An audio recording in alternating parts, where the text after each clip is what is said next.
It's 6:42 on Thursday, October 23rd. We've waited in the hopes of getting a quorum, and as of right now, there are only two of us. We need three. But I want to be able to start the discussion, and hopefully, a third member will join us shortly. And if not, we'll have our discussion and then come up with a plan for following through. So tonight's meeting was specifically to discuss the municipal planning grant application that Chris Shaheen, the town planner for Jericho, is putting in on behalf of the town for a wastewater build-out fiscal impact analysis. And basically, what I thought I would do is share the slide that he shared at the Planning Commission meeting this week because it kind of outlines it. And it'll give us something to work from.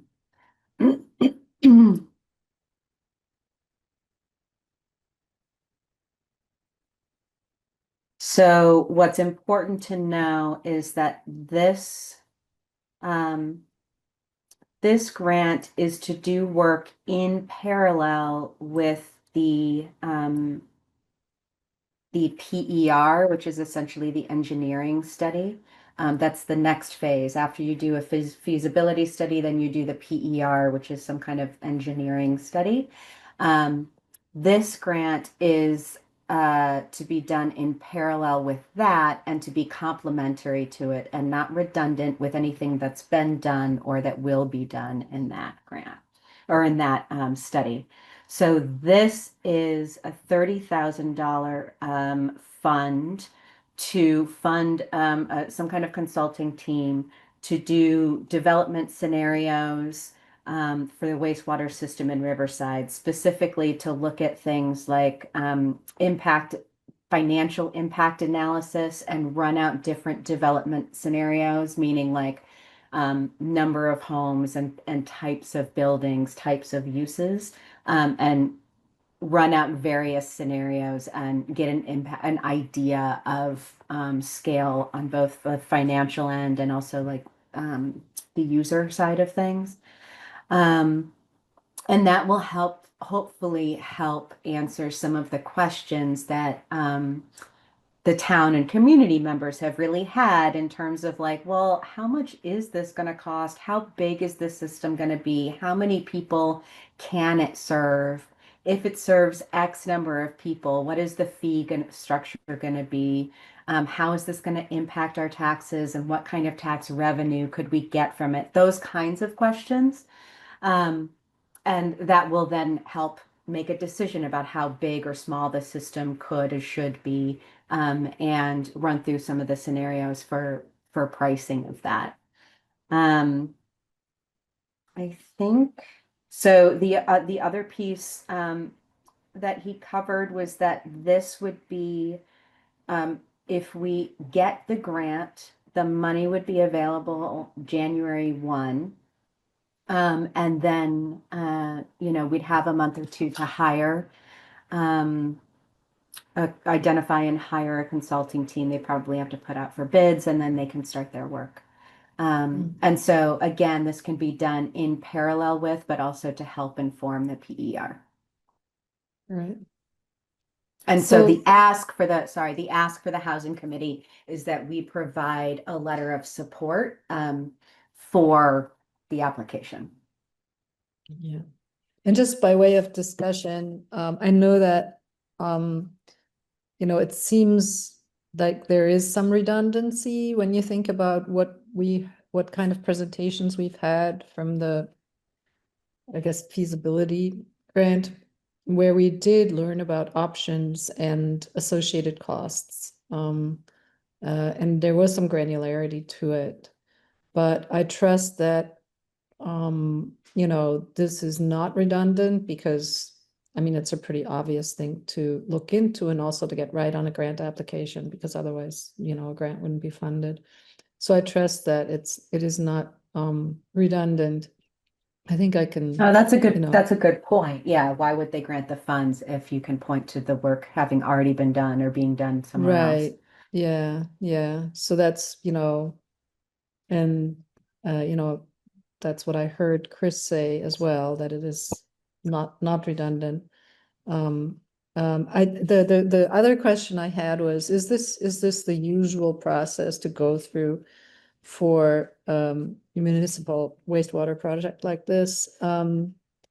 That you have basically a series of analyses like that. I mean, it's going to be basically on the whole, if I add it up, it's going to be three different projects, three different grants with three consultant teams. They might be the same, or they might be different. And so, coming from the outside, it just seems like a long process of consulting. And I'm just wondering if this is the usual way this is done. Um, Yeah. so I haven't heard about that. I don't know enough about that to know that. I just would want to know that we're not just that we're going in a way that's kind of characteristic for what other towns have done when they like when they've done this. Like Yeah. Montgomery recently did this. Did they also have have this kind of process or not? But I don't totally need the answer to I think to be in favor of that letter. It's just something to throw out there as a thought. Yeah, and I think I apologize for not mentioning this earlier. I had reached out to Chris Shaheen to see if he could stop by this meeting to answer questions, and he wasn't available tonight, but did say that he would follow up tomorrow with any questions that we might have. Um, and yeah, I'm not an expert on this either. I think that it it sure feels like this is the expected progression. But that's Yeah. solely based on some of, the meetings that I've attended and reading the feasibility report. I haven't done the due diligence of attending or reading the minutes of the last couple task force meetings, but I know that this was something that they identified as something that they needed that they didn't think they were going to have from the Okay. PER and that they didn't think or that they didn't get from the feasibility study. Um, and so they were really looking for this and thinking that this, again, this is from Mhm. Chris Shaheen. I didn't go read the minutes for myself, but thinking that this was going to provide information that was going to be really necessary to have the kind of details to sell the town on, or at least answer the town's questions as we kind of move Mhm. forward. Um, but what I do think this feels I think some of what your question gets at is a little bit of like, are we spinning our wheels and kind of wasting time, or are we moving forward? And I feel like this is moving forward, but Mhm. the PER definitely is. Um, Mhm. but it does feel like a move forward and not like just Right. another study to waste time. It feels like we're checking boxes. Okay. Yeah. I think it's just I think that concern stems from the long time it took to get the initial feasibility review done, which I do think was kind of outside of the timeline that was initially envisioned. So that was um, that's kind of for me where that concern comes from. Also, the Hmm. thought of having three consultants in a row, or that it just seems like a lot. But if we get the grant, then that's great. Then it doesn't add a ton of. I mean, there's still some cost to the town, but I think that it sounds like that's already in the budget because we don't have to wait the fiscal year to put it in the budget.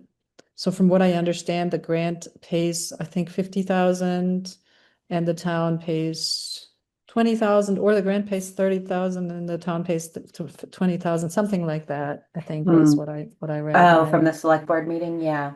No, it's something that you wrote also that when you announced this, or that was, I read that in one of your In the communications. project overview, I Yeah, bet somewhere. it said. Yeah, Um, exactly.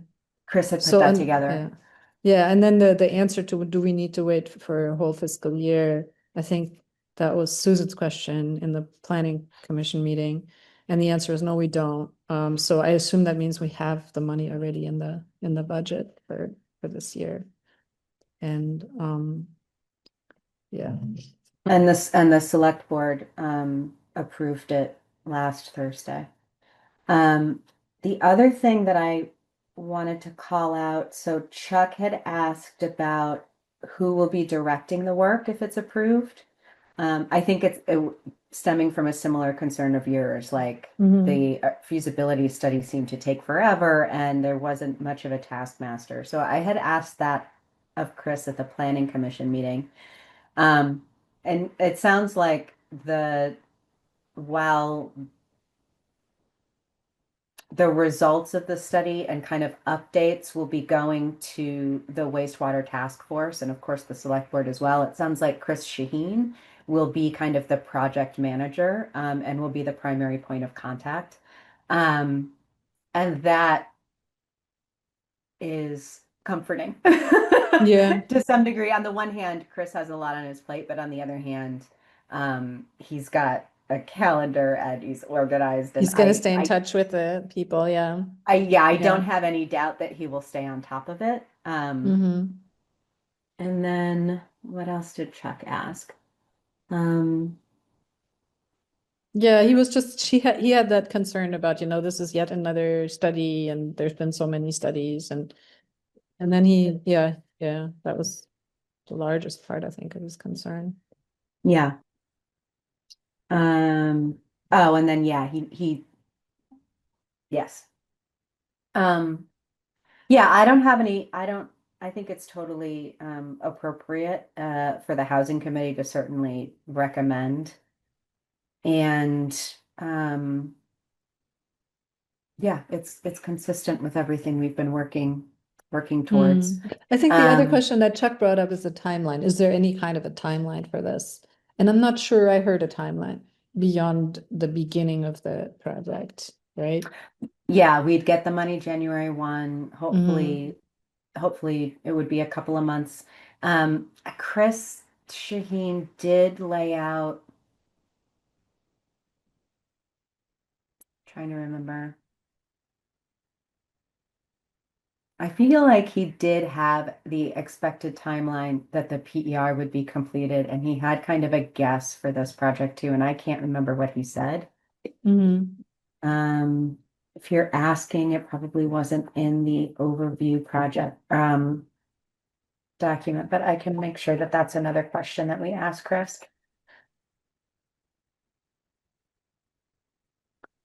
Um, okay. Anything else?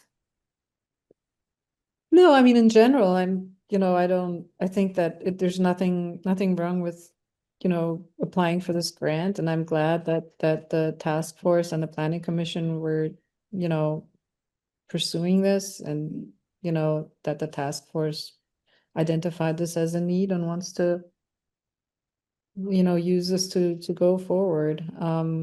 And I like the beginning timeline too. That sounds like would be really quick. Mm-hmm. So all of those are Mm-hmm. good things. Yeah. Yeah.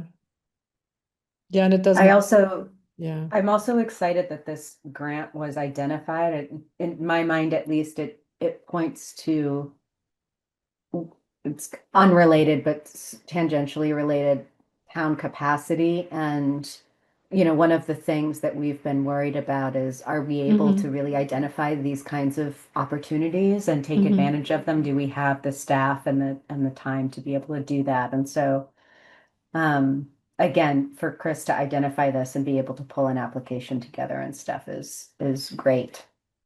Yeah. I'm glad we didn't miss it. Good. I'm trying to decide if we stall for another 4 minutes to see if Eric comes on at 7. Well, we could do that. What does PER stand for? What does PER stand for? It's You engineering can, something. it's gonna take us 4 minutes to work that out. There's PER, so something many. engineering? No. I think so. I think it is. I think it's Did an it have engineer. anything to do with engineering, that one? Yeah, it does. Let's see. project engineering review. Did you hear we're getting a new website? No, what, the town or? Yeah, wastewater task force. Let's see. Preliminary engineering report. Uh-huh, uh-huh. That sounds Mhm. good. I like the idea of having an engineering report. I know that that is a prerequisite because I Yes. talked to an engineer who was involved in the Montgomery project. Oh, you did? When did you do that? That falls under HIPAA. But Oh. I happened to meet an engineer that was involved. That's cool. Um, public process, let's see. No. I just wondered if the PER had a deadline or had a timeline to it. Whatever was on the website, but it doesn't look like it.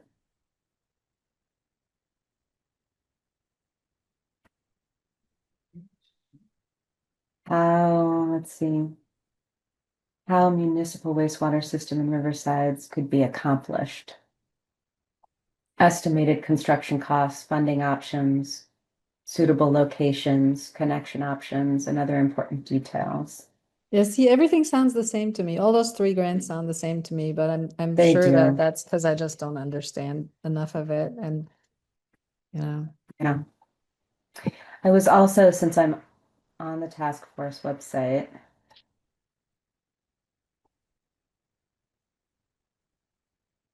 um, let's see. There is a timeline on the website. Here, I'll share it so you can see. Um,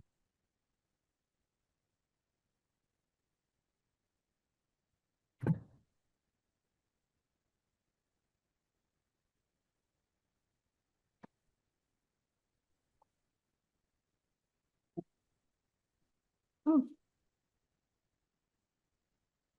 so, feasibility study. Oh, this is a whole thing. Feasibility study is complete. And that was covered by the CWSRF. And then the PER is expensive. And then the final design and construction.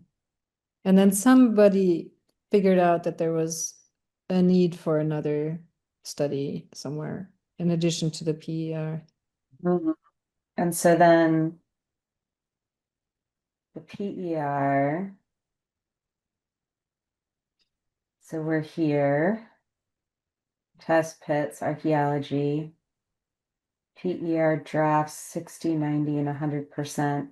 Okay, so it looks like they're predicting halfway through 2026 to have the PER complete, Mm-hmm. at And this which one does not point, include the one that we're talking about. correct. But so that one would be done the middle of 2026. So Hmm. And this is supposed to be in parallel with that. So yeah, I true. don't know. I kind of feel like it is a smaller project, and so it wouldn't take as long, but I don't have any reason. I don't have any data for that. Um, And yeah. then there's the final design, and then there's the potential votes quarter 4 and quarter 1 of 26, 27. I guess those are town meeting is somewhere in there. Yeah, I bet this is November and this is March, is my March, guess. yeah. Mm-hmm. Um, and I think that I the way Chris was talking to us about it the other night was um that the information collected with the MPG study, what did we call it? Sorry, let me stop sharing. The The municipal planning wastewater grant, build yeah. out fiscal impact analysis. Um, that all of that would be getting information that would help inform the public and answer a lot of their questions that wouldn't otherwise be answered by the PER. Mm. Okay, and it looked like the final actually implementation when it would be built would be in 2028. Correct. Okay. All right, a Correct. timeline. It's good to see a timeline. It is. And again, like this is clearly a presentation that Chris put together for the task force, the What you wastewater task recognize force. as color scheme or the Yeah. orange at the Yeah, top?